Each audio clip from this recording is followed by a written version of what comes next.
Vamos a informar el día de hoy, como lo hacemos todos los miércoles, así que vamos a comenzar con el quién es quién en las mentiras. Vamos a que nos informe Elizabeth García Vilchis y luego abrimos para preguntas y respuestas. Gracias, señor presidente. Buenos días a todas y a todos. La Cumbre de América del Norte, en la que participaron el presidente Andrés Manuel López Obrador y sus homólogos de Estados Unidos, Joe Biden, y de Canadá, Justin Trudeau, fue un éxito. Se acordó sumar esfuerzos para salir de la crisis sanitaria y económica. También se defendieron los derechos de los migrantes y se avanzó en la propuesta para atender el desarrollo de las regiones que expulsan a su gente. Mientras se propone la cooperación entre países, también se defiende de manera inteligente la soberanía nacional y los intereses de los mexicanos. Sin embargo, en medios de comunicación y en redes sociales, periodistas, columnistas y opositores propagaban la falsa idea de que la reforma eléctrica iba a provocar un choque con Estados Unidos y Canadá, nada más alejado de la realidad. El diálogo tripartita demostró que hay una excelente relación entre los gobernantes de México, Canadá y Estados Unidos. Hubo un diálogo respetuoso y los planteamientos de nuestro presidente fueron bien recibidos por sus pares. Aunque hubo personajes que se enojaron mucho, como Jorge Castañeda, que hasta cuestionó a Joe Biden por avalar la política populista de López Obrador y no criticarlo por la reforma eléctrica. Utilizan lo de siempre, las técnicas para descalificar y golpear al gobierno del presidente Andrés Manuel López Obrador. Y de la Cumbre de Washington destacó el cálido recibimiento de las muestras de afecto de nuestros paisanos migrantes mexicanos que lo recibieron festivamente en la capital de Estados Unidos, algo nunca antes visto con ningún otro mandatario. Ahora sí, pasamos a nuestra sección de hoy.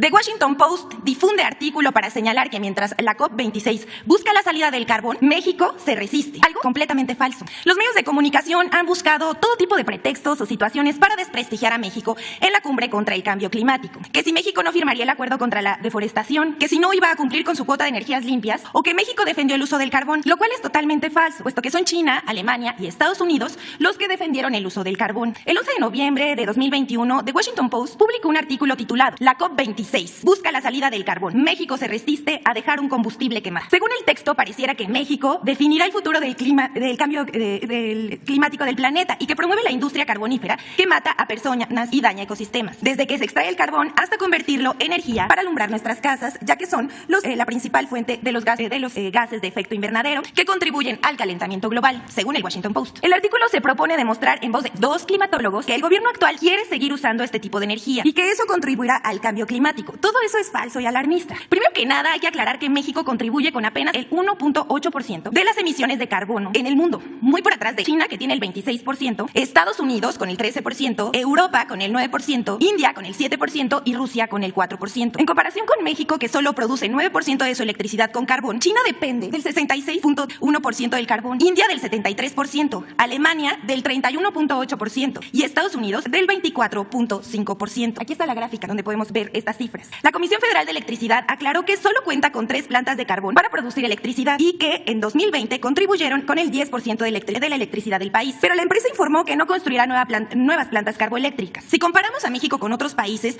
ya se puede entender la mala fe de este ataque al gobierno.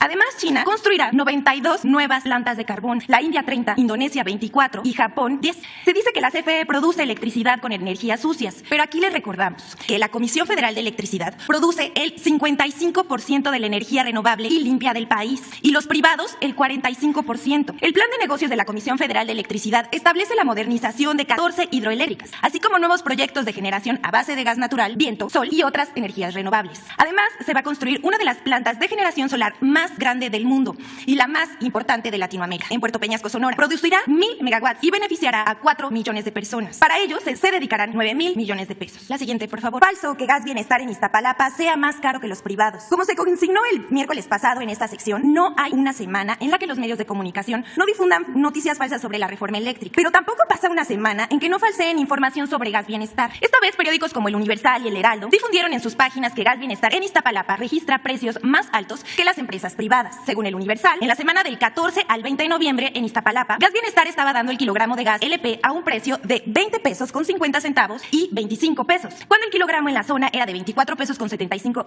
centavos por kilo. Sin embargo, esa información es falsa. La Comisión Reguladora de Energía publica cada semana la tabla de precios máximos aplicables de gas LP a consumidores finales por región y medio de venta, y en la aplicación de Gas Bienestar aparecen los precios actualizados de cada zona y nunca pasan del precio máximo. Esto, por supuesto, fue aprovechado por la oposición, que sin verificar envió enviaron mensajes a través de redes sociales reproduciendo mentiras y alertando sobre los supuestos precios del gas bienestar. Es el caso de Emilio Álvarez y Casa, Mario Di Constanzo y la legisladora Lorena Piñón. A los usuarios de este servicio les invitamos a que revisen los precios en la página del Gobierno de México para que conozcan los precios máximos del gas y no se dejen engañar. Siguiente, por favor. Falso que el secretario de Salud, Jorge Alcocer, haya presentado su renuncia al cargo. Como parte de la guerra sucia en contra del Gobierno de México y la infodemia que prevalece, difundieron una versión no confirmada que daba por hecho la renuncia del doctor Jorge Alcocer Varela como secretario de Salud Federal. Todo resultó una pifia que involucra a un director de un periódico local, a una cadena de radio nacional, a periódicos nacionales, a periodistas, columnistas y usuarios de redes sociales. En la conferencia matutina de ayer, el presidente Andrés Manuel López Obrador expresó sobre el secretario de Salud: es un hombre sabio, recto, honesto, sensible, humano. No creo yo que haya habido un secretario de Salud así. Quizás antes, pero que yo recuerde, no. Despejando las dudas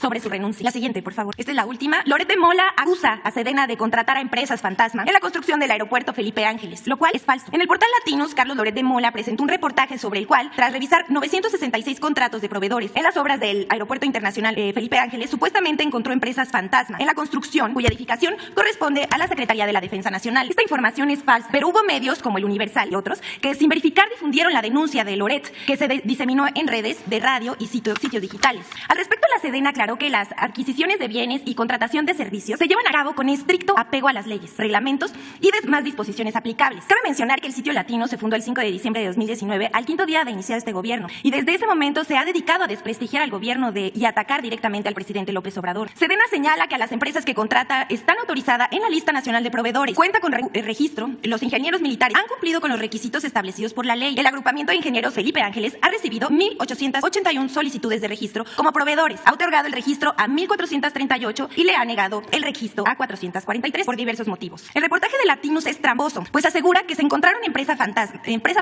fantasma y otras acusadas de desvío de recursos. Dice Sedena: no hay tales empresas fantasma. Entre las contratadas, el agrupamiento de ingenieros materializa sus contrataciones con estricto apego a la normatividad vigente, realizando la consulta en las plataformas del SAT, la Comisión de Competencia Económica y la Secretaría de la Función Pública. Cabe mencionar que mientras no exista una sanción, inhabilitación o mandamiento de una autoridad judicial o resolución administrativa, no se puede negar la participación de las empresas en los procedimientos de adquisición, lo cual viola la ley. Desde 2019, el sitio de Noticias Latinos ha publicado 125 notas relacionadas con la construcción del aeropuerto, de las cuales al menos el 71% contiene información dolosa, falsa y negativa contra esta obra, señala un análisis de Sedena. También ha publicado 6 videos para desacreditar el proyecto del aeropuerto. En uno de ellos, titulado Nueva Normalidad, el periodista Carlos Loret de Mola dice lo siguiente: ya empiezan a pedir moches por las obras y lo están pidiendo los encargados, los verdes, refiriéndose al personal militar, sin haber nunca presentado las pruebas que fundamenten sus graves acusaciones, que en realidad son mentiras deliberadas. Hasta aquí nuestra sección, presidente. Muchas gracias. Vamos a las preguntas. Quedó pendiente Diego Cedillo, de ayer. Buenos días, señor presidente. Diego Elías Cedillo, de Tabasco Hoy, Campeche Hoy, Quintana Roo y Diario Basta en la Ciudad de México, del Grupo Cantón. Señor presidente, preguntarle, el día de ayer trascendió un tuit del exsecretario de Hacienda, Arturo Herrera, con motivo de que usted habría repensado su nombramiento para presidir la Junta de Gobierno del Banco de México. Preguntarle, presidente, cuál sería su opinión de este mensaje que envió Arturo Herrera en redes sociales y, a su vez, cuál sería, en dado caso de ser así, la persona que usted tendría pensada para que presida la Junta de Gobierno del Banco de México, la que usted propondría. Gracias, presidente. Sí, en efecto,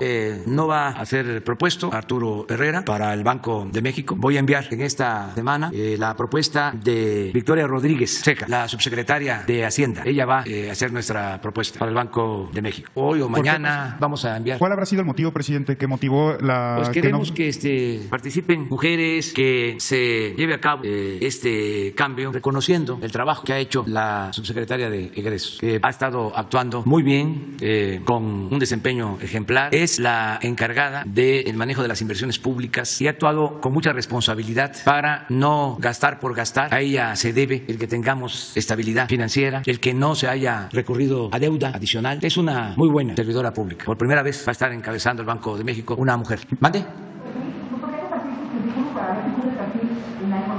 Pues sí, porque es subsecretaria de Hacienda.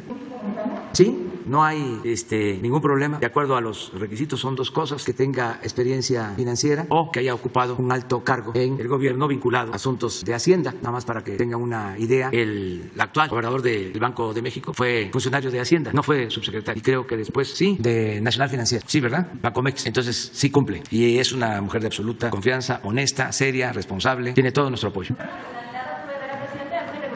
No, ninguna. Lo que pasa es que queremos que siempre sean mejores y con hechos demostrar que se le da participación a las mujeres. Me ha tocado proponer a 2 hombres y a 2 mujeres. ¿Consideraría, presidente, que con este nombramiento a Banjico y con el reciente el nombramiento ya avalado por el Senado en la Suprema Corte de Justicia de una ministra que fuese mujer, se estaría encaminando a un gobierno paritario en todo sentido, tanto en el Poder Judicial, tanto en este caso un órgano desconcentrado que sería, o el Banco Autónomo que sería Banco de México? Siguen las mujeres teniendo prioridad. Celebro el que el Senado haya elegido a la nueva ministra. Estamos también hablando de otra mujer, de Loreta, que es abogada, especialista en derecho constitucional, pero también defensora de derechos humanos. Muy bien. Gracias, presidente. Y ahora... No, es que tenemos que buscar siempre lo mejor y consideramos que, dadas las circunstancias, es muy importante que sea Victoria Rodríguez.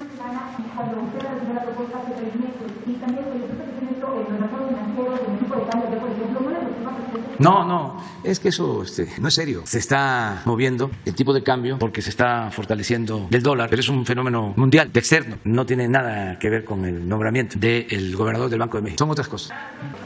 Lo vamos a ver en su momento. No, lo descartamos, pero no se va a resolver pronto. Gracias, presidente. Y ahora, como último cuestionamiento, con base en lo que usted ha comentado, que es el reciente proceso electoral en el 2024, usted ha dicho que todas las y los candidatos que aspiren a aparecer en la boleta de Morena tienen que someterse a un proceso de encuesta interna en el partido para que así se designe el mejor candidato. En este orden de ideas, presidente, el líder de Morena, Mario Delgado, y el senador Ricardo Monreal, el líder de Morena, Mario Delgado, y el senador Ricardo Monreal, declararon para Tabasco hoy que el secretario de Gobernación, Adán Augusto López Hernández, dada su investidura y la cercanía que mantiene con usted, se convierte en un presidenciable para el 24. En consecuencia, presidente, me gustaría preguntarle cuál sería su opinión al respecto y si usted consideraría que el secretario de Gobernación podría participar en esta terna, y en caso de ser así, que la encuesta lo favorezca, ¿estaría usted, le agradaría la condición que fuese un tabasqueño el que apareciera en la boleta del 2024, presidente, para Morena? Gracias. Mire, sobre esos temas no me gusta opinar, además falta todavía mucho. Sin embargo,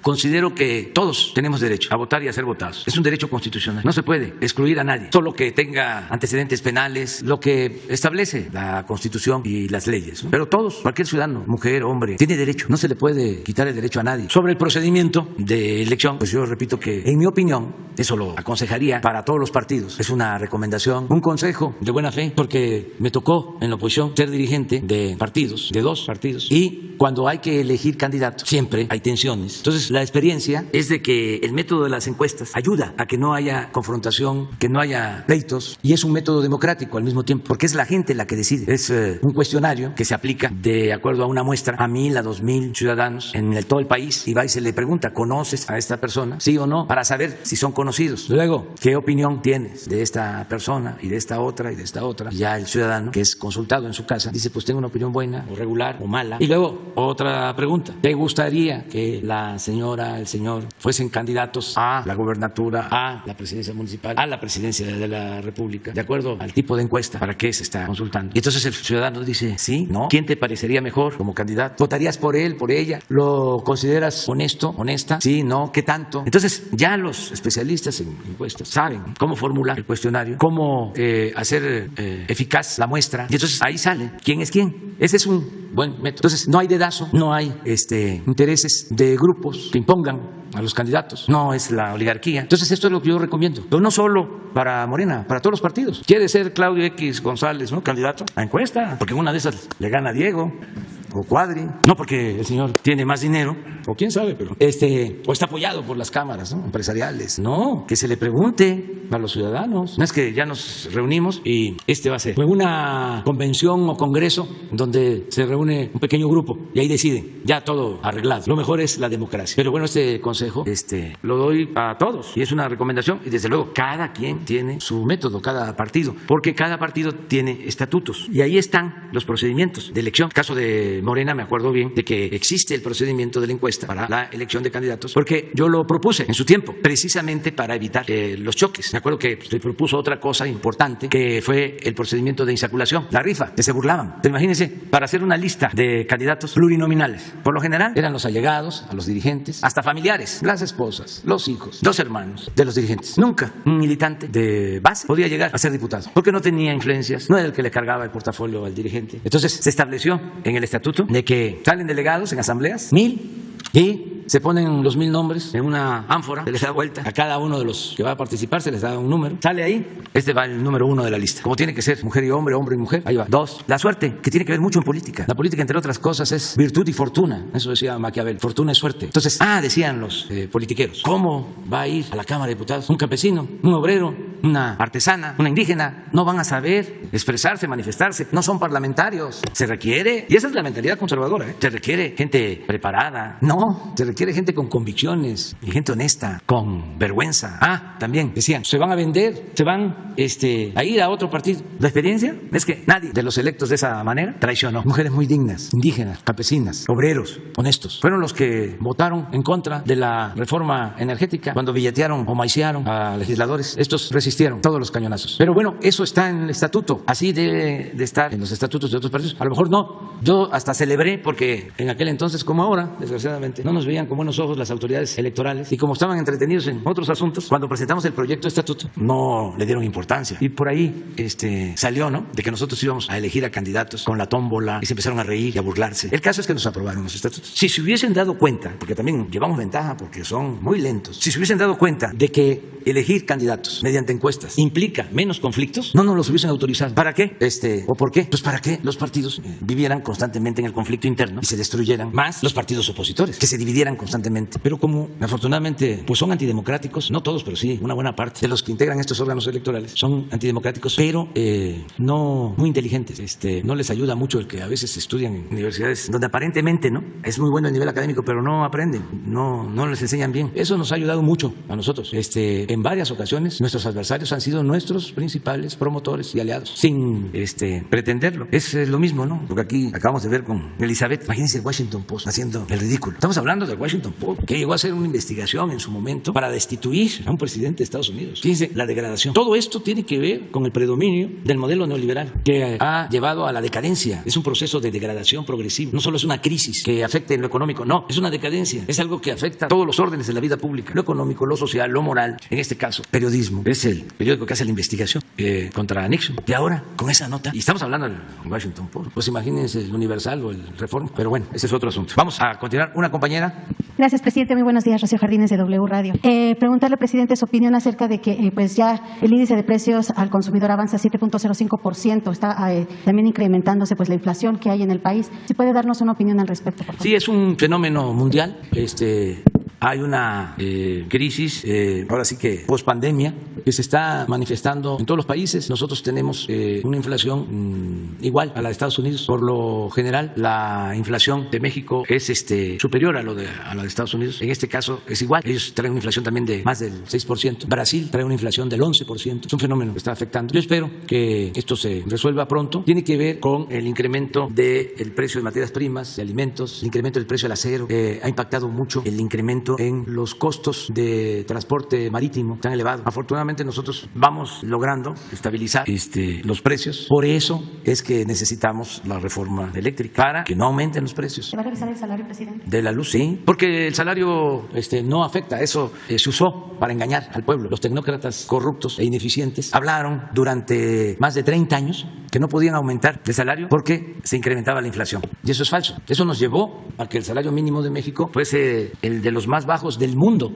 A veces el salario mínimo aumentaba por abajo de la inflación. ¿Cuánto perdió el salario mínimo en el periodo neoliberal? Porque esto pues no se lee en el Reforma, no está de más decirlo. 70% de su poder adquisitivo. Pero la mejor manera de explicarlo, de cómo se empobreció el pueblo con el modelo neoliberal, que añoran, ¿no?, los políticos corruptos y los traficantes de influencia, que quisieran que regresara al mismo modelo. La mejor manera de medir el deterioro a la economía popular es de que hace 30 años un salario mínimo alcanzaba para comprar 50 kilos de tortilla. 50 kilos de tortilla. Un salario mínimo. Cuando llegamos al gobierno alcanzaba para 5.7 kilos. Un salario mínimo. De 50 a 5.7, 5.9. Por ahí tengo el dato. Aumentamos el salario mínimo en términos reales en el tiempo que llevamos casi 50%. Como nunca en los 30 años últimos. Más de 30 años. Como nunca. ¿Y saben que apenas con ese incremento del 50% ahora alcanza para 7.8 kilos de tortilla? Para ubicarnos. Claro que tenemos que procurar que aumente más el salario mínimo. Sí, y hay acuerdo de que se tiene que fortalecer el salario porque está por los suelos, a pesar, repito, del incremento de cerca del 50%, como nunca en más de 30 años. En la frontera lo aumentamos al doble el salario mínimo. Yo no sé, de veras, cómo hay gente tan insensata y de mal corazón que desee que regrese esa política. Todavía, como está el salario nuestro, es superior el salario mínimo en Guatemala, en Honduras, en El Salvador, en México. Cuando empezó el auge en China, se hablaba de que tenían ellos como ventaja comparativa salarios bajos. Y en efecto, en ese entonces el salario en México era más alto que el salario en China. Actualmente no es así. Es más alto el salario en China que en México. Todo eso se lo debemos a los neoliberales y a sus jefes que se dedicaron a saquear y siempre con la excusa de que si aumentaban el salario iba a crecer la inflación, engañando a la gente. Claro, no se puede aumentar el salario mínimo así, de manera desproporcionada, querer recuperar todo lo que se perdió de un solo golpe, de todo lo que perdimos de poder adquisitivo en 30 años. Eso sí, generaría inestabilidad. Pero si gradualmente vamos recuperando el poder adquisitivo del salario, pues no solo es un asunto de justicia, es fortalecer nuestro poder adquisitivo, la capacidad de consumo, ayudar al mercado interno. Con esta inflación, presidente, ¿cuánto podría ser el incremento en el Eso lo va a analizar la Secretaría del Trabajo. Hay una comisión con ese propósito. También les doy el antecedente. En los 2 primeros años de nuestro gobierno se logró un consenso para aumentar el salario. El año pasado nada más fue el sector obrero y el sector público. No aceptaron los de las cámaras, aun cuando habían empresarios que estaban a favor del incremento del salario. Pero hubo un voto diferenciado al interior de las organizaciones empresariales y decidieron no apoyar. Ahora yo espero que sí se logre el consenso, pero vamos a esperarnos todavía. Gracias, presidente. 2 asuntos por último. En Ocosingo, en San Cristóbal de las Casas, en Chiapas, 28 familias han denunciado que fueron despojadas de sus viviendas por grupos de crimen organizado porque ganaron en la rifa del avión presidencial, ganaron estos 20 millones de pesos y estas organizaciones los estaban obligando a comprar armas para atacar un poblado contrario. Saber qué sabe al respecto, si se está investigando, si se va a ayudar a estas familias. Y por último, saber su postura, presidente, porque continúan estos reclamos, estos señalamientos. Ahora es el INAI quien está anunciando que está preparando una controversia constitucional ante la Suprema Corte para que se evite el reservar la información de los proyectos de su administración. Se considera que esto, el mantenerlo como seguridad nacional, sí evita el brindar información de manera abierta. También el Comité de Participación Ciudadana del Sistema Nacional Anticorrupción también está manifestando preocupación por todas las implicaciones que pudiera tener. Gracias, presidente. No tengo conocimiento sobre lo de Ocosingo, no sé si es Ocosingo o San Cristóbal. El municipio de Ocosingo. De Ocosingo. Sí, vamos a investigar de qué se trata y apoyar a la gente para que no sea amenazada. Lo otro es natural, ya lo expliqué ayer, es un acuerdo para que nuestros adversarios que están empeñados en ponernos obstáculos no puedan detener las obras. No tiene nada que ver con la transparencia. Nosotros tenemos que rendir cuentas. Lo hacemos todos los días aquí y lo vamos a seguir haciendo. Ese organismo que mencionó durante mucho tiempo, desde que se creó, tenía como divisa obedecer y callar. Tienen un presupuesto como de 1,000 millones de pesos al año y no hicieron nada para combatir la corrupción. No voy a dejar de recordar que su primera acción cuando se creó ese organismo fue poner bajo reserva, ocultar legalmente toda la información de quienes se beneficiaron con las condonaciones de impuestos durante el gobierno de Vicente Fox. Esa fue la primera actuación de ese Instituto para la Transparencia. Y otra actuación destacadísima fue que mantuvieron también reservado en secreto el expediente de Odebrecht, de la empresa brasileña que hizo negocios sucios durante el gobierno de Calderón y del presidente Peña Nieto. Entonces ahora son con nosotros muy exigentes, pero nosotros no tenemos nada que ocultar. Es transparencia completa, plena, porque una regla de oro de la democracia es la transparencia. ¿Qué vamos a ocultar? Nada. Es como lo del Reforma que hablaba yo ayer. Se dedicaron a tapar toda la política entreguista y privatizadora de Salinas y de todos los gobiernos y ahora dicen con este acuerdo que lo que queremos es ocultar información. ¿Creen que somos iguales? Pues no. Entonces no hay ningún problema y pues ya sabemos, ¿no? Todos estos organismos creados para simular cualquier acto que decidimos llevar a cabo es cuestionado. ¿No se acuerdan que este organismo de Claudia X González, Juntos por la Corrupción, ¿cómo se llama? Mexicanos por la Corrupción. ¿Cómo? Contra la corrupción, sí. Promovió como 100 amparos para que no se hiciera el aeropuerto Felipe Ángeles. Nada más que no pudieron. Pero qué tal que ahora, ayer lo comentaba yo, inventen otra violación a los derechos de los machuchones y le conceda al amparo un juez, porque la mayoría de los jueces siguen siendo del viejo régimen. Ahí no se ha avanzado, lamentablemente, porque pues esa reforma la tiene que llevar a cabo el mismo Poder Judicial y no se ha avanzado. Pero eso es lo que puedo responder. Va un compañero y luego tú. Presidente, buenos días, funcionaria Vilchis. Presidente, retomando un poco los procesos electorales, en los días más recientes, en esta semana, el funcionario Fernando Marín Mollinedo ha estado recibiendo en sus oficinas a los involucrados, a las también aspirantes de Morena a la gubernatura de Quintana Roo. No sé, un poco para dirimir diferencias, planchar ahí, porque están muy polarizados estados ahí en Quintana Roo. ¿Qué opinión le merece estos acercamientos que han tenido con este funcionario de su gobierno y que también todavía, por mucho que no se haya inscrito en este primer proceso, pues sigue vigente y podría ser inclusive también candidato de Morena? Pues no, es trascendente eso. Pueden venir aquí conmigo y tomarse la foto. Yo no le puedo negar a nadie, ¿no? Imagínense, si me piden o me encuentran en un acto y me dicen quiero tomarme una foto con usted, ni modo que les diga no porque tú eres candidato, ¿no? O sea, pues me la tomo. ¿Y eso qué resuelve? Nada. Ya la gente está muy consciente, muy avispada. Están los ciudadanos más informados, conscientes que los integrantes de la llamada clase política. Esos son los que se quedaron rezagados. Pero la gente va a la vanguardia. Es el pueblo el que está gobernando. Ese es el cambio de fondo. Por eso se enojan, porque antes era lo que decía Aguilar Camín o Krause o Castañeda o el señor Loret de Mola. Además eran pues, bien atendidos, que este señor Loret de Mola tiene hasta departamentos, creo que en Miami. O sea, les iba muy bien por estar al servicio del régimen. O un artículo en el Washington Post, en el New York Times, era demoledor. Ya no, ahora es el pueblo, son los ciudadanos. Y eso lo tienen que entender pues todos los que quieren dedicarse al noble oficio de la política. ¿Quieres participar? ¿Quieres representar al pueblo? Voltea a ver al pueblo, atiende al pueblo. No le des la espalda al pueblo. No estés pensando que si actúas con servilismo, si eres lambiscón, el de arriba, como era antes, te va a acomodar, te vas a colar. Eso ya no funciona. Esto lo digo sobre todo por los jóvenes, porque ya la gente que aprendió a hacer política de una forma, de una manera, está difícil que cambie, pero los jóvenes sí, hay que estar transmitiendo información. Entonces, pueden ver a cualquier funcionario, ya no funciona eso, ya no sirven esos métodos. O sea, el tapado, la cargada, el dedazo, el acarreo, el besamanos, eso lo creó Porfirio Díaz y se mantuvo a pesar de la revolución durante mucho tiempo. Pero eso ya se terminó, por eso estamos viviendo tiempos interesantes. ¿Ustedes creen? Yo envío la terna para que elija el Senado a la ministra o al ministro. 3, 2 mujeres, un hombre, de primera los 3. ¿Ustedes creen que yo mandé a hablar a Monreal y a decirle la línea es esta, quiero que quede Loreta? O le pedí al secretario de Gobernación, habla con Monreal para que lo orientes como era antes. No, ellos ahí, es su facultad de los senadores. Ahí hicieron sus arreglos, llegaron a un acuerdo, ya deciden ellos. Si yo me meto, pierdo autoridad moral. Pero entonces no estaríamos promoviendo un cambio, una transformación. Estaríamos simulando. Sería más de lo mismo, un poco lo que hicieron en el 2000. ¿Se acuerdan de cómo engañaron? De que iba a haber un cambio. Y fue más de lo mismo, gatopardismo. Eso que consiste en que las cosas en apariencia cambian para seguir igual. No, eso es un cambio de verdad, una transformación profunda de la vida pública. Por eso hablamos de la cuarta transformación, pacífica, pero igual de profunda que las otras 3 transformaciones. Si no, ¿qué caso tiene haber llegado aquí? Tanta lucha de tanta gente para hacer lo mismo. Entonces también pedirles a ustedes, ya, sacúdanse eso. Eso ya, como se dice coloquialmente, ya no rifa. Presidente, seguimos en Quintana Roo.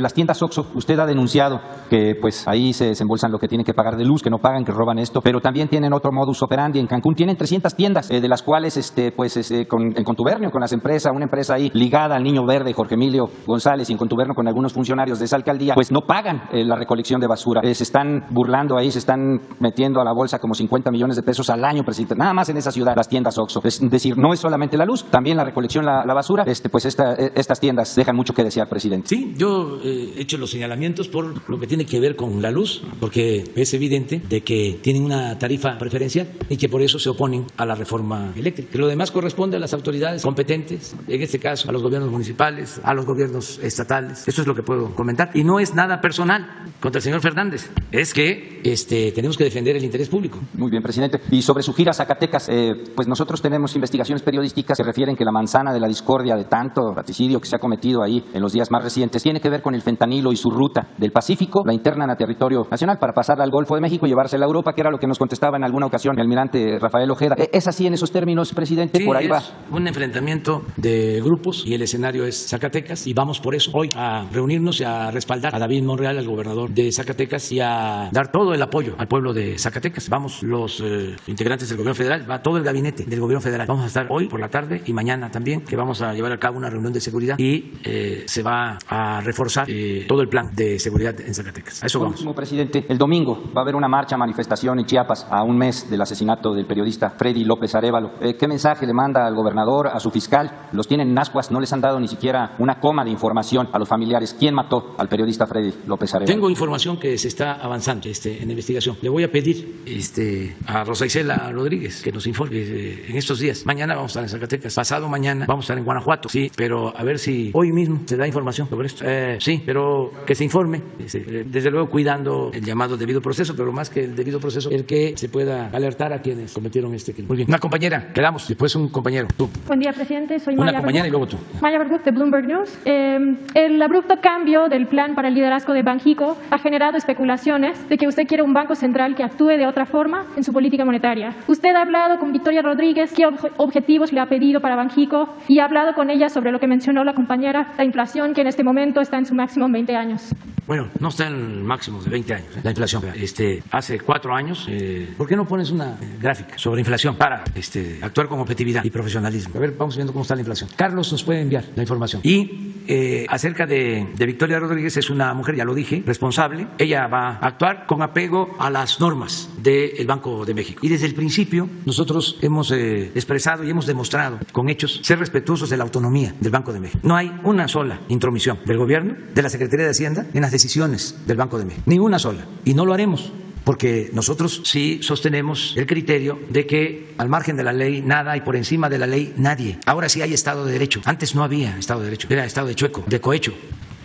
Esta es la inflación anualizada. Sin embargo, según las cifras de hoy, está arriba del 7%. Sí, pero todavía. Y aquí no había pandemia. Y le decía yo que Brasil trae 11 y Estados Unidos trae lo mismo que nosotros. Claro, no digo que no es una situación mundial, sin embargo que es un asunto mundial que el Banco de México está intentando responder. Entonces pregunto si usted habló sobre el futuro del banco con ella o solo sobre... No, porque ella es una profesional y es una mujer con criterio, autónoma, independiente, una mujer íntegra. No es una tecnócrata que reciba instrucciones como era antes del secretario de Hacienda o del presidente. Eso ya pasó a la historia. Me cuesta mucho trabajo, parezco disco rayado, estar diciendo que no somos iguales, pero ofrezco disculpa, lo voy a seguir diciendo.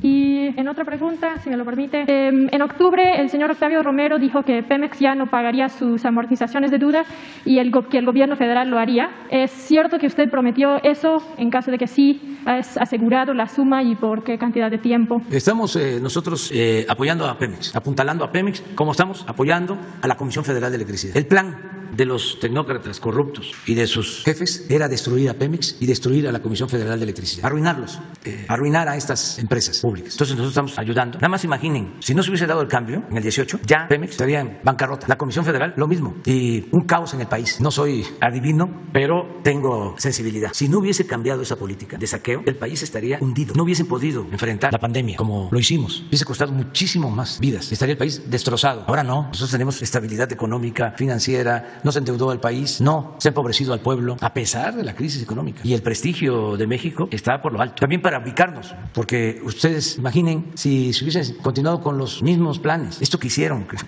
voy a seguirlo repitiendo. La diferencia entre un escritor y un dirigente es que el escritor no se puede repetir, no puede caer en lugares comunes. Un dirigente sí tiene que estar repitiendo porque su tarea es hacer conciencia. Imagínense lo que significó el haber contratado gas en exceso, a precios elevados y gas que no se necesita. 40% de excedente de gas. Que dejaron firmados los contratos y aunque no usemos el gas, tenemos que pagarlo, engañando de que se necesitaba el gas porque iban a construir 12 plantas termoeléctricas. No construyeron las plantas termoeléctricas. Eso fue un parapeto. Lo que querían era el negocio de los gasoductos. Se autorizó esta operación de manera irregular. Ni siquiera la aprobó el Consejo de la Comisión Federal de Electricidad. ¿Salió algo de esto en el Reforma? ¿Dijo algo de esto Loret de Mola en su momento? Nada. Callaban como momias, ahora es que gritan como pregoneros. Entonces, ya esos atracos se acabaron. Lo otro, imagínense, esto también para los jóvenes. Engañan de que si se privatizaba la explotación del petróleo, si se entregaban bloques, grandes extensiones del territorio nacional, las llamadas rondas, en tierra y en mar, estamos hablando de miles de kilómetros, a las empresas para explotar el petróleo, iba a haber inversión extranjera, iba a llegar mucha inversión extranjera, se iba a perforar, se iba a sacar el petróleo, llegaron a decir que era un tesoro que teníamos, pero que no lo podíamos utilizar en beneficio del pueblo porque había que modificar la Constitución, y modificaron la Constitución para sacar el tesoro. Pero que además de que íbamos a producir más y que iba a llegar mucha inversión extranjera, iba a bajar el precio de las gasolinas. ¿En qué terminó todo? 110 contratos, solo 2 están operando. En solo 2 hay inversiones. Todos los demás, ¿saben qué hicieron? Entregaron las concesiones a los allegados de los altos funcionarios públicos, familiares de los altos funcionarios públicos, y ellos vendieron las concesiones. Todavía están vendiendo acciones. Pura especulación financiera. Para no caer en conflicto, porque si con lo de la reforma eléctrica han hecho un escándalo, imagínense si decidimos cancelar todos los contratos, que hay elementos para hacerlo, porque no invirtieron, porque están violando las cláusulas de las concesiones. ¿Quisiéramos eso? No, pues gritarían más. Entonces, ¿por qué no lo hacemos? O sea, porque ya sabíamos que todo eso era un engaño y lo que hicimos fue fortalecer a Pemex. Y Pemex, como afortunadamente entregaron solo el 20% de todo el potencial petrolero, no les dio tiempo, el 80% quedó bajo dominio de la nación. En ese 80% nos metimos a explorar y tuvimos suerte y se encontraron buenas reservas de petróleo. Y ayudando a Pemex, estamos extrayendo petróleo y salvamos a Pemex, rescatamos a Pemex. Y dicho sea de paso, esto se logró por el apoyo de los trabajadores petroleros, los que están ahí en plataforma, los que están en las refinerías, obreros, técnicos, profesionales de Pemex. Con ellos estamos rescatando a Pemex. Y desde luego, sin corrupción. Ahí está el caso del señor Lozoya y el caso del que le siguió a Lozoya, que parece que está prófugo. El caso del señor Lozoya es, entre otras cosas, muy representativo del papel de los medios. Yo recuerdo que fui a hacer una denuncia en una entrevista que me hizo Loret de Mola y él se metió a defender a Pemex, a la Comisión Federal de Electricidad. Y por ahí debe estar. Al día siguiente, porque así era, a los 2 días, llaman a Lozoya a Televisa y le hace una entrevista Loret para desmentirme. Pero solo para ser muy preciso. Loret defendiendo al señor Lozoya. ¿Podría usted precisar nada más sobre la pregunta original? Como cuando usted dice que están salvando a Pemex, entiendo ese punto, pero a futuro, para ser muy preciso sobre cómo lo van a hacer, ¿el gobierno federal sí va a pagar las amortizaciones de Pemex? Vamos a seguir apoyando, respaldando. Es que la deuda de Pemex es una deuda soberana, aunque formalmente no se considere de esa manera. Nosotros no vamos a permitir que Pemex se arruine. La hacienda pública va a respaldar a Pemex mientras estemos nosotros en el gobierno y vamos a respaldar a la Comisión Federal de Electricidad. Pero no hay una promesa concreta de la cantidad de que podían pagar al gobierno. Eso no te lo puedo decir, y no porque no tenga yo los elementos o los datos. No te lo puedo decir porque todo esto se presta a especulación en bonos. Entonces es una política que nosotros estamos llevando a cabo. Porque existen... ¿Tú de qué periódico eres? Bloomberg.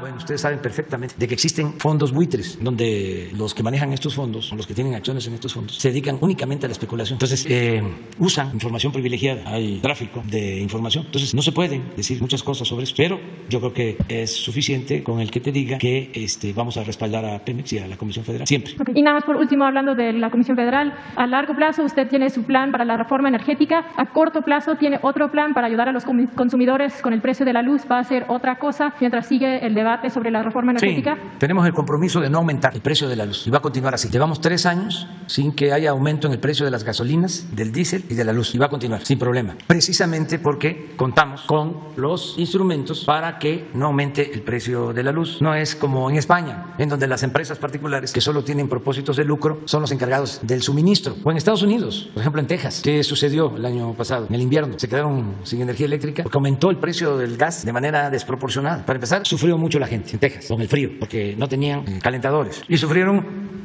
casi un mes. Estamos hablando de Texas, de Estados Unidos. Y les llevó todo ese tiempo restablecer el servicio de energía eléctrica. Y pagaron los consumidores en sus recibos. Ese aumento en el precio del gas se convirtió en altas tarifas en el pago de luz. Eso aquí no sucedió. Nos llevó una semana resolver el problema por los trabajadores electricistas. Una semana. Y no le costó nada al consumidor. Entonces, por eso defendemos lo de la reforma eléctrica. Porque no queremos que nos pase lo que están padeciendo, lo que está sucediendo en otras partes. Tenemos que actuar de manera responsable y cuidar al consumidor. Poner el interés público por encima del interés particular. Antes no era así. Era el bien, el beneficio, el lucro de particulares, aunque se afectara al pueblo. Ya eso cambió. Aquí, primero, es el pueblo. Segundo, el pueblo. Tercero, el pueblo. Con el pueblo, todo. Sin el pueblo, nada. Esto no significa que no participe la iniciativa privada. Claro que necesitamos de inversión privada, nacional, extranjera, pero necesitamos que se hagan negocios lícitos, no permitir la corrupción, los atracos. Porque esto que expongo sobre el gas, por ejemplo, pues es un robo. No se le puede llamar de otra manera. Es un abuso de quienes detentaban el poder, quienes tenían influencias. Entonces, todos los negocios se requiere la inversión privada, es fundamental. Se requiere la participación de empresarios y hay empresarios muy responsables, afortunadamente. La mayoría son empresarios muy responsables con dimensión social. Y la regla es que se puedan hacer negocios con utilidades razonables, con ganancias razonables, no atracos, no 100, 200, 300%, no robo. Entonces, la actividad económica y la política como imperativo ético, eso es el cambio. Eso es lo que estamos llevando a la práctica. Ya me vinieron a decir que me tengo que ir. Ya ven, ya no hay Estado Mayor, pero de todas maneras. No encontraron el A ver, pónganlo. Es que, de veras, ¿quién es? Este es Lozoya y Loret de Mola. A ver. Lozoya, el director general de Pemex, muchísimas gracias por venir. Buenos días, Carlos. ¿Cómo sienten las reacciones de entrada? Vamos a empezar por los que dicen, esta reforma es tímida, dice Gustavo Madero, el dirigente nacional del PAN. El Wall Street Journal dice, se quedaron cortos, quieren jugar en las grandes ligas, pero pues, a lo mejor no están pichando como los Yankees. Carlos, esta es una gran reforma para México. ¿Por qué es importante para los mexicanos? Porque puede generar más de 500,000 empleos. Dice Gustavo Madero, el dirigente nacional del PAN. El Wall Street Journal dice, se quedaron cortos, quieren jugar en las grandes ligas, pero pues, a lo mejor no están pichando como los Yankees. Carlos, esta es una gran reforma para México. ¿Por qué es importante para los mexicanos? Porque puede generar más de 500,000 empleos de aquí a final de sexenio hacia 2018 y más de 2.5 millones de empleos hacia el 2025. Es decir, esta es una reforma que los mexicanos van a sentir en sus hogares, va a tener un impacto en la economía familiar a través de menores precios en la electricidad, en las tarifas de luz y, por supuesto, en los precios del gas. Esto es muy importante y lo más relevante, Carlos, yo creo, es para los mexicanos que Pemex seguirá siendo una empresa 100% de los mexicanos, es decir, una empresa 100% del Estado, a lo mismo que la Comisión Federal de Electricidad. Y en cuanto a este tipo de comentarios, pues yo estoy muy seguro que las fuerzas políticas van a dialogar de una forma constructiva, con datos y sin dogmas, los elementos más valiosos de esta reforma y posiblemente, ¿por qué no?, la enriquezcan. En el término de bajar los precios del gas, bajar los precios de la luz, ¿de más o menos qué porcentaje estamos hablando? Ayer el presidente Peña hacía pronósticos muy concretos de aprobarse la reforma. ¿Cuántos barriles más de petróleo? ¿Cuántos millones de BTU más de gas? En términos de ahorros, ¿de cuánto estamos hablando? Eso no lo pusieron en número. Bueno, las variables, Carlos, como el presidente Enrique Peña Nieto, uno puede medir las variables de los barriles y de las unidades de gas, pero cómo se van a mover los precios en el tiempo, pues son precios de mercado. Por lo tanto, yo te diría que hacia finales del próximo año, las familias mexicanas sí van a tener, en el caso de que esta reforma se apruebe, menores tarifas de electricidad. Esto es muy importante. Y Carlos, estamos hablando del 5, 10%, 20%, 50%. Puntos porcentuales, Carlos, pero lo más importante es el gas barato al que podemos aspirar como mexicanos se traduce en más empleos. Por ejemplo, en el caso de la industria de los fertilizantes, el gas es la materia prima para producir fertilizantes. Más fertilizantes a precios más baratos se traducen en precio de alimentos más baratos. ¿Cuánto esperarían que baje el gas? ¿También unos puntos porcentuales? Carlos, el precio del gas, a diferencia del precio del petróleo, son precios regionales. Y en el precio en Norteamérica ronda de alrededor de $3.3 la unidad de gas. ¿Tú sabes cuánto cuesta esto en Asia? Alrededor de $16 la unidad y en Europa alrededor de 2. Es decir, no son 20 o 30 o 50% más baratos. Es una tercera parte del precio, una cuarta parte del precio. Esta oportunidad de tener un México competitivo se la debemos de otorgar a los mexicanos. Pero insisto en los descuentos, de más o menos cuánto estamos hablando, porque es lo que más me está preguntando la gente a través de Twitter. Pues estamos hablando de puntos porcentuales y yo creo que cualquier persona, si su tarifa de luz baja 1, 2, 3 o 5% o hasta un 10% en los siguientes años, estará muy contenta porque eso va a tener un impacto en su cartera, va a tener más ingreso disponible. ¿Por qué no le llaman privatizar? ¿Hay miedo, digamos, a ese concepto? Estoy consultando la Real Academia Española y dice, privatizar es transferir una empresa o actividad pública al sector privado. Hay una actividad pública que antes solamente hacía el Estado y se va a transferir, se va a invitar también al sector privado. Pues es privatizar. ¿Por qué el miedo a ese término? ¿Está satanizada la palabra? Yo no creo que sea un miedo, Carlos, simplemente hay que ver nuestra historia. La conquista de el haber recuperado la industria petrolera para las manos de los mexicanos es muy importante. Y esta reforma, Carlos, garantiza que la nación siga siendo 100% el propietario de los hidrocarburos. No hay intención aquí de otorgarle la propiedad del subsuelo a los privados. ¿Por qué? Porque es de los mexicanos, así de simple. Y esa es nuestra historia. Pero lo más importante es que el texto constitucional que propone Enrique Peña Nieto es palabra por palabra el mismo texto constitucional del artículo 27 que promulgó el ingeniero Lázaro Cárdenas en 1940, el general Lázaro Cárdenas. Ahora, ¿siente que esto desarticula la oposición de la izquierda? Nosotros no estamos pensando en tácticas políticas, estamos pensando en la sustancia, en una reforma de calado que tenga impacto en la economía familiar y en el número de empleos. Repito, 500,000 empleos de aquí a final del sexenio y 2.5 millones hacia el 2025. Carlos, esta oportunidad para los jóvenes mexicanos para transformar el petróleo en tecnología, el petróleo en empleos, es muy importante, es única y debemos aprovecharla. Pemex le da muchísimo dinero al erario público, es decir, se financia el gobierno buena parte debido a Pemex y una de las cosas que plantea esta reforma es que esto deje de sus. Entonces Pemex va a dejar de mandarle toda esa cantidad de dinero al gobierno, pero el gobierno va a seguir gastando lo mismo. ¿Qué van a hacer con ese dinero? ¿Qué va a pasar con ese boquete? Es una interpretación que se debe dar en otro sentido, Carlos. Porque lo que piensa todo el mundo es pues van a subir los impuestos para compensar. Las finanzas públicas están ahí para construir escuelas, para construir carreteras, para construir hospitales y por lo tanto hay que pensar en finanzas públicas fuertes en este país. Y Petróleos Mexicanos es una empresa de los mexicanos y está para contribuir a las finanzas públicas para que estos proyectos sociales se puedan llevar a cabo. Es decir, hay que generar riqueza para disminuir la pobreza. Una reforma energética va a generar más riqueza y por lo tanto más impuestos, Carlos. No se van a crear estos boquetes de los que se está hablando en el mercado. A partir de mayor producción de hidrocarburos, de petróleo y gas, habrá más impuestos y por lo tanto habrá más servicios públicos. Esta propuesta fortalece a Pemex y por lo tanto es buena para México. Los dos polos. Los mercados ayer reaccionaron negativamente, bajaron, esperaban más inversión, pero más posibilidad de que la iniciativa privada participara en Pemex. ¿Qué responden ustedes ante los mercados, ante las empresas petroleras que querían más? La prensa internacional yo creo que ha tenido una respuesta muy buena, Carlos. Los mercados internacionales afectan también a la Bolsa Mexicana de Valores, hay otras variables y esto es apenas el principio de una discusión. Nosotros estamos muy positivos sobre los impactos que puede tener esto en el bolsillo de las familias y esto es lo importante, Carlos. No se trata de darle beneplácito a los mercados ni a ciertas empresas. Cuando construimos esta reforma la hicimos pensando en los mexicanos. ¿Y si van a estar interesadas las empresas? Porque otra de las voces de alerta de ayer decían, no, pues esto no les va a gustar a las empresas. Creo que decían en el PAN. Ellos quieren más, nadie va a querer venir a invertir. La prensa internacional ha reaccionado una forma positiva esta reforma, nos congratulamos de esto y ya se expresarán las distintas empresas, tanto mexicanas, esperamos sin duda que esta reforma beneficie más que a nadie a las empresas mexicanas, que se contraten a los mexicanos, que se capaciten ingenieros mexicanos, y las empresas internacionales que participen a través de los contratos de utilidad compartida o invirtiendo directamente en otro tipo de activos ya expresarán su interés. Del otro lado, Andrés Manuel López Obrador dice, están cometiendo el atraco del siglo. Carlos, una mentira, aunque se repita 100 veces, no será verdad. Esto no es un atraco. Un atraco es quien propone endeudar a los mexicanos. Un atraco implica regresar a aquellas historias que nos tocaron inclusive a nosotros, en donde los mexicanos nos endeudamos, se cayó el precio del petróleo y todas las familias sufrieron. Pemex ya no puede seguir endeudándose. Hay que cambiar nuestra historia por historias de éxito para las familias mexicanas. ¿Está quebrado Pemex? Pemex tiene unas finanzas endebles, Carlos. ¿Y por qué? Porque, si me permite hacer el contexto, en los últimos 10 años, Pemex ha pasado de producir en su pico 3.3 millones de barriles a producir 2.5 millones de barriles diarios. ¿Por qué? Porque ya no hay petróleo abajo. Carlos, inclusive en gas. Hoy en día, México es un importador neto de gas. 33% del gas que consumimos en nuestro país es importado. Estamos en riesgo de convertirnos en importadores netos de energía. Esto no es justo para nuestras siguientes generaciones. Tenemos la oportunidad de cambiarlo a través de incrementar nuestra producción y, sobre todo, transformar hidrocarburos en empleos. Ahora, si no pasa la reforma energética, ¿eso quiere decir que Pemex y la CFE van a quebrar? Hay sin duda riesgos, Carlos. No podemos dilatar esta discusión. ¿Hay riesgos de que quiebre?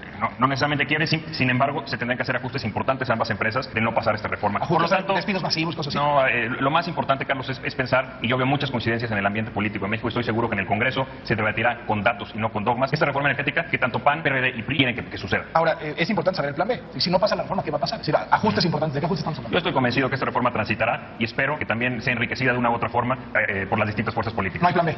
Carlos, estoy seguro que esta reforma pasará. ¿Por qué? Porque es buena para México y es buena para los mexicanos. Va a pasar. Todo el mundo sabe que el Sindicato de Petróleos Mexicanos es un nido de corrupción. ¿Por qué no tocan al sindicato? Como tú sabes, la ley en México le da autonomía a los sindicatos. Y Pemex y el gobierno federal serán respetuosos de esta autonomía sindical, sin embargo vigilarán que los intereses del sindicato estén alineados con los intereses de la empresa. ¿Por qué? Porque la empresa es de todos los mexicanos y hay que velar por esos intereses. Pero Carlos, yo quisiera hacer un señalamiento. Las reformas en otros países han fortalecido a las empresas estatales. El caso de Colombia. Hace 10 años lograron una reforma que logró duplicar la producción de hidrocarburos en 10 años. En el caso de Brasil, de 1993 a la fecha, después de haberse promulgado una reforma muy similar, la producción de hidrocarburos se logró triplicar. Hoy en día, tanto Ecopetrol, empresa colombiana, como Petrobras, son empresas referentes a nivel mundial y son empresas fuertes de las cuales todos estos ciudadanos de estos países están orgullosos. Y estoy seguro que así será en el caso de Petróleos Mexicanos a partir de esta reforma del presidente Enrique Peña Nieto. Emilio Lozoya, director de Pemex, gracias por venir. Gracias, muy buenos días. El director general de Pemex, el debate va para mucho, vamos a tener aquí a todas las voces, seguramente estaremos entrevistando al director de Pemex otra vez, porque va para varios meses, a ver si por ahí de septiembre, en el periodo ordinario de sesiones del Congreso, toman una decisión los legisladores, si la aceptan, ¿no? Imagino que es lo que están pensando, ¿no? En septiembre. Carlos, lo más importante es, entre más pronto se apruebe esta reforma, más rápido se van a crear esos 500,000 empleos directos en la industria energética en nuestro país, y eso es lo más importante. Concentrémonos en esta reforma que es buena para México. Vamos a ir viendo cómo se desarrollan las cosas. Primero, final. Aquí está. Bueno, ahí nos vemos. Dios.